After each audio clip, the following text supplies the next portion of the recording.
ഭാസ്കരക്കാരനവർ വധക്കേസ് പ്രതി ഷെറിൻ ജയിലിന് പുറത്തേക്ക്. ഷെറിന്റെ ശിക്ഷാ ഇളവുമായി ബന്ധപ്പെട്ട് സർക്കാർ ശുപാർശ ഗവർണർ അംഗീകരിച്ചു. ഷെറിൻ അടക്കം 11 പ്രതികളുടെ ശിക്ഷാ ഇളവാണ് ഗവർണർ അംഗീകരിച്ചത്. ജീവപര്യന്തം തടവിന് ശിക്ഷിച്ച് 14 വർഷം തടവ് പൂർത്തിയാക്കിയവരെയാണ് മോചിപ്പിക്കുന്നത്.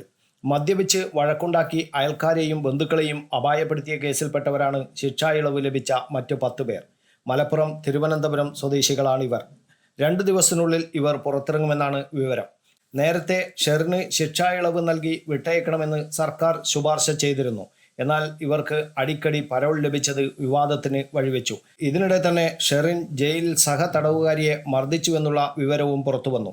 ഇതോടെ രാജ്ഭവൻ വിഷയത്തിൽ ഇടപെടുകയും ഷെറിന്റെ മോചനം സംബന്ധിച്ച തീരുമാനം സർക്കാർ താൽക്കാലികമായി മരവിപ്പിക്കുകയും ചെയ്തു. പിന്നാലെ ഷെറിൻ അടക്കമുള്ള പ്രതികളുടെ മോചനം സംബന്ധിച്ച ശുപാർശ ഗവർണർ വിശദമായി പരിശോധിച്ചു. തുടർന്ന് ഓരോ തടവുകാരുടെയും കുറ്റകൃത്യം, ശിക്ഷ, പരോൾ ലഭ്യമായത്, ജയിലിലെ പെരുമാറ്റം, ജയിലിൽ മറ്റ് കുറ്റകൃത്യങ്ങളിൽ ഏർപ്പെട്ടിട്ടുണ്ടോ തുടങ്ങിയ വിശദാംശങ്ങൾ പ്രതിപാദിക്കുന്ന ഫോറം രാജ്ഭവൻ ഏർപ്പെടുത്തി. ശുപാർശയോടൊപ്പം ഈ ഫോറം പൂരിപ്പിച്ച് സർക്കാർ വീണ്ടും ഫയൽ സമർപ്പിക്കുകയായിരുന്നു. 14 വർഷത്തെ ശിക്ഷാ കാലയളവിനുള്ളിൽ 500 ദിവസത്തോളമാണ് ഷെറിന് പരോൾ ലഭിച്ചത്. തെരഞ്ഞെടുപ്പ് പെരുമാറ്റച്ചട്ടം നിലനിന്ന കാലത്തും ഷെറിൻ ആദ്യം 30 ദിവസവും പിന്നീട് ദീർഘിപ്പിച്ച് 30 ദിവസവും കൂടി പരോൾ ലഭിച്ചിരുന്നു.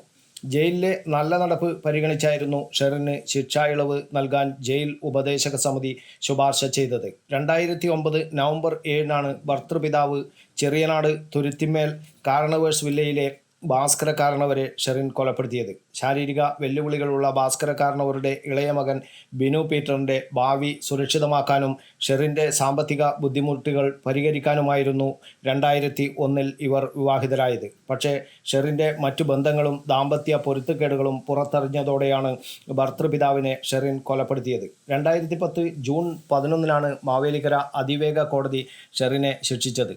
തുടർന്ന് ഷെറിനെ പൂജപ്പുര സെൻട്രൽ ജയിലിലേക്ക് മാറ്റി. വൈകാതെ ഇവരെ നെയ്യാറ്റിൻകര വനിതാ ജയിലിലേക്ക് മാറ്റി.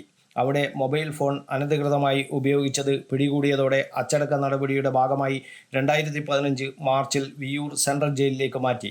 ഇവിടെ വെച്ച് വെയിൽ കൊള്ളാതിരിക്കാൻ ഇവർക്ക് ജയിൽ ഡോക്ടർ കുട അനുവദിച്ചത് വലിയ വിവാദമായിരുന്നു. ജയിൽ ഉദ്യോഗസ്ഥരെ ഭീഷണിപ്പെടുത്തിയെന്നും ഷെറിനെതിരെ പരാതി ഉയർന്നു. പിന്നീട് 2017 മാർച്ചിൽ ഇവരെ തിരുവനന്തപുരം വനിതാ ജയിലിലേക്ക് മാറ്റുകയായിരുന്നു. News bureau, Kannur media.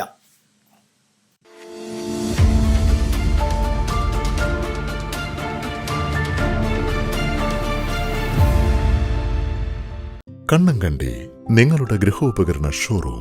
ലോകത്തിലെ ഏറ്റവും പ്രശസ്തമായ ബ്രാൻഡുകളുടെ ഉൽപ്പന്നങ്ങൾ, ലളിതമായ തവണ വ്യവസ്ഥയിൽ പലിശരഹിത വായ്പാ സൗകര്യം, മികച്ചതും കൃത്യതയാർന്നതുമായ വിൽപ്പനാനന്തര സേവനം. ഉള്ളതേ പറയൂ, നല്ലതേ നൽകൂ. കണ്ണങ്കണ്ടി.